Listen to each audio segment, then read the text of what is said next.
පන්දුව ගමන් කළේ.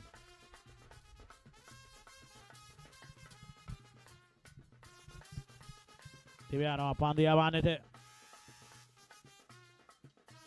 පොල්ටෝස් පන්දුවක්. තාමත් මැනවින් පහරක් එල්ල කරන ලැබිය. ලකුණු 6 හිමි කර ගැනීමක්. එම ලකුණු 6ත් සමගම මුල් ලකුණු සංඛ්‍යාව ලකුණු 11 දක්වා වැඩි කරගෙන අවසන්. ලකුණු 11යි මුල් ලකුණු සංඛ්‍යාව.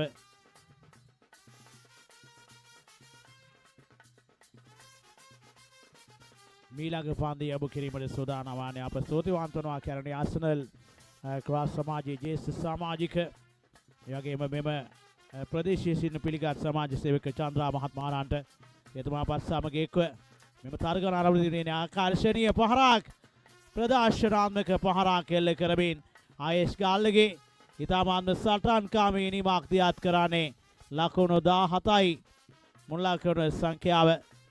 යම්බියකින් මීළඟ පන්දුවේදී පහරක් එල්ල කළොත් ඒ තර්ජනාත්මක තත්ත්වයක් මේ පන්දු යවන්න උත්සාහ කරાવી. මීළඟ පන්දුව හොඳින් යොමු කිරීමට ගාල්ලගේ ඉතාමත්ම මැනවින් දස්කම් දක්වන ආකාරයේ පෙනියානේ.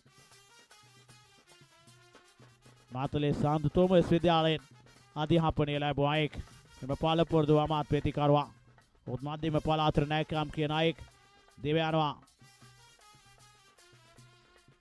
පහරක් එල්ල කරන්නේ ඉතාමත්ම සාර්ථක පහරක්.